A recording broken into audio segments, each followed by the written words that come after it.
ఏర్పాటు చేసినటువంటి వారికి కూడా ప్రత్యేక ధన్యవాదాలు.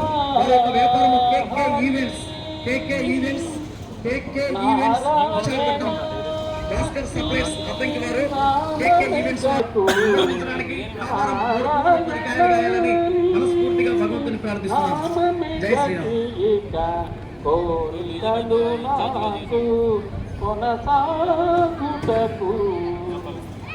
పై పై ముందట ఇంకా జలది పై పై ముందట పవ జలది దాపు వెనక ఇంకా జలది చాపలము నడుమ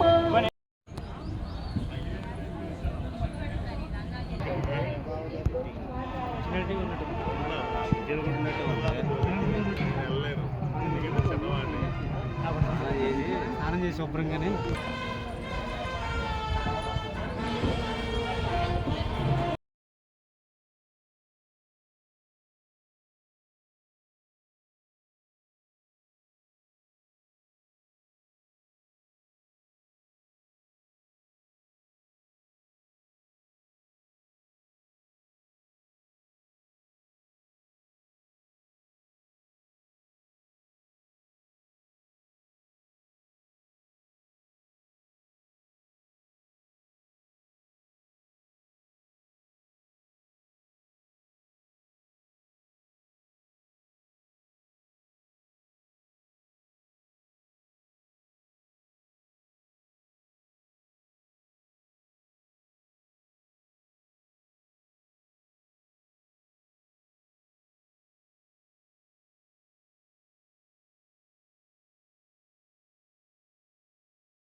భూయో భూయో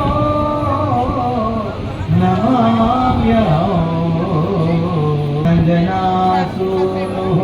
వాయుపుత్రో మహాబలః రమేష్ఠః పల్గుణశకః అమిత విక్రమః బుధవిక్రమణశ్చైవ సీతాశోక వినాశకః లక్ష్మణ ప్రాణదాతా చ దశగ్రీవశ్చ దర్పః ద్వాదశైతాని నామాని కపీంద్రస్య మహాత్మనః స్వాపకాలే పఠే నిత్యం యాత్రాకాలే విశేషతః తస్య మృత్యు భయో నాస్తి సర్వత్ర విజయీ భవేత్.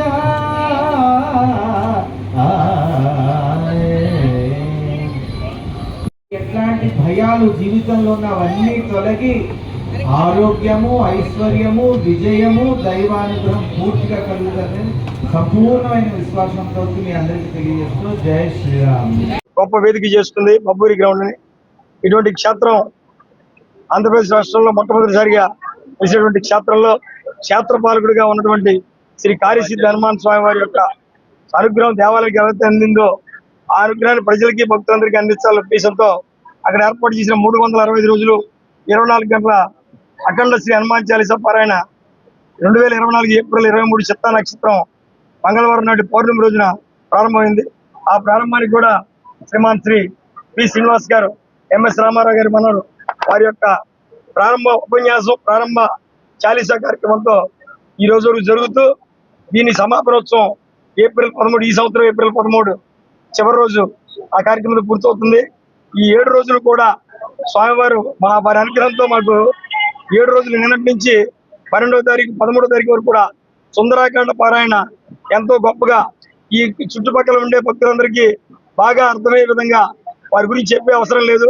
ఎంతో గొప్ప వ్యక్తి వారి తాతగారు కానీ అటువంటి వారి కంట నుంచి వచ్చే సుందరాకాండ పారాయణ అంటే ఎన్నో జన్మల పుణ్యఫలం మనకి అందుతుంది. కాబట్టి వారు ఈ కార్యక్రమాన్ని రావడం ఎంత విశేషం.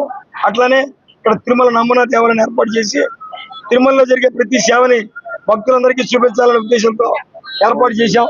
ఈ నమూనా దేవాలయంలో ప్రతిరోజు కూడా సుప్రభాతం నుంచి ఏకాంత సేవ వరకు నిత్య కార్యక్రమాలు జరుగుతూ ప్రతిరోజు విశేష కార్యక్రమం అలా అన్ని కార్యక్రమాలు జరుగుతూ ప్రతిరోజు భక్తులందరికీ ఉదయం 11 గంటలకు ఉచిత కళ్యాణం ఎటువంటి రూపాయి తీసుకోకుండా మరి వైష్ణవ మహాదివ్య క్షేత్రం పెనుమాకలో ఉండేటటువంటి ఆ దేవస్థానం వాళ్ళు గత సంవత్సరం ఏర్పాటు చేసిన హనుమాన్ చాలీస అఖండ హనుమాన్ చాలీస పారాయణ పూర్ణావతికి 7 రోజులుగా ఈ కార్యక్రమం రూపొందించి ప్రతిరోజు ఉదయం తిరుమలలో ఎట్లాంటి సేవలు నడుస్తూ ఉంటాయి, ఉదయం నుంచి రాత్రి దాకా ఏకాంత సుప్రభాతం నుంచి ఏకాంత సేవ దాకా వారోత్సవాలు ఏ రోజు ఏమి విశేష సేవ ఉంటుంది అదందరూ కూడా మీకు అందరికీ కళ్ళకి కనపడేటట్టుగా, అంటే ఎవరికి ఇటువంటి భాగ్యం ఉండదు.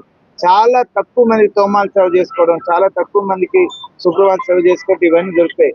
అట్లాంటివన్నీ కూడా ఆ వెంకటేశ్వర స్వామిని తిరుమల నుంచి ఇక్కడికి రప్పించి ఇక్కడికి తిరుమలే తరలి వచ్చిందా, అంత గొప్పగా తిరుమలకి సరిసమానంగా అంత పవిత్రమైనటువంటి భావంతో ఈ ఆలయ కమిటీ వాళ్ళందరూ, ముఖ్యంగా వీరు సంవత్సరం నుంచి దీక్ష పూనారు ఈ కార్యక్రమం గురించి.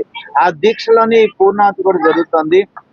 సో ఇటువంటి అదృష్టం మీకు ఎప్పుడెప్పుడు అసలు దొరకదు, చాలా మందికి దొరకవు. అట్లాంటి దొరికే అదృష్టాన్ని మీరు అంతా సద్వినియోగం చేసుకోవాలి.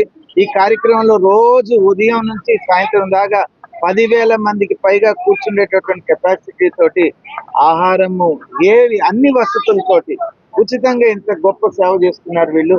అలాగే చివరి రోజు పూర్ణాహుతికి సుమారు 50,000 మందికి సిద్ధం చేశారు. 50,000 మంది కూర్చుండేటటువంటి సీటింగ్ తోటి సిద్ధం చేశారు. అంతేకాకుండా ఎంఎస్ రామారావు గారు సుందరకాండ అంటే తెలియని వాళ్ళు లేరు. ఈ పూర్ణాహుతికి ఈ సుందరకాండ చాలా విశేషంగా తెలుగు రాష్ట్ర ప్రజలందరూ కూడా చాలా సుభిక్షంగా, సంతోషంగా, ఆనందంగా అభివృద్ధి పదంలో నడవాలని ఈ ఒక మహాయజ్ఞం తోటి మనం ప్రారంభించాం. దాని భాగంగానే ఇవాళ పూర్ణాహుతి కార్యక్రమంలో వారం రోజులు సుందరకాండ నడుస్తోంది. ప్రతిరోజు సాయంత్రం 6 గంటల నుంచి 9 గంటల దాకా సుందరకాండ, ఉదయం పూట సుప్రభాత సేవ నుంచి కళ్యాణోత్సవాల దాకా జరిగి కొత్త విరామం, తర్వాత మళ్ళీ సాయంత్రం పూట సేవలు ఉంటాయి. ఇవన్నీ చూసి తరించాలని కోరుకుంటూ చివరి రోజు మరి మన పూజ్య స్వామీజీ గణపతి సచ్చిదానంద స్వామీజీ వారి చేత అఖండ హనుమాన్ చాలీసా పారాయణ పూర్ణాహుతి కూడా వారి చర్చ జరుగుతుంది. 13వ తారీఖు సాయంత్రం విశేషంగా హనుమాన్ చాలీసా పూర్ణాహుతి చాలా జరుగుతుంది. ఇటువంటి అదృష్టం ఎప్పుడెప్పుడో లభిస్తుంది. ఇటువంటి మహానుభావులు ఎంత కష్టపడితే కానీ ఇటువంటి అదృష్టం మనకి లభించదు. మనకి ఎన్నెన్నో భాగ్యాలు ఉండొచ్చు, కానీ భగవంతుడికి మించినటువంటి భాగ్యవంతుడు మనకు ఎవరు లేరు. ఈ వారం రోజులు ఈ భక్తి కార్యక్రమంలో పాల్గొనండి. మీ కోరికలు తీర్చుకోండి. సంతానం కావాలని, వివాహం జరగని వాళ్ళకి వివాహం జరగాలని,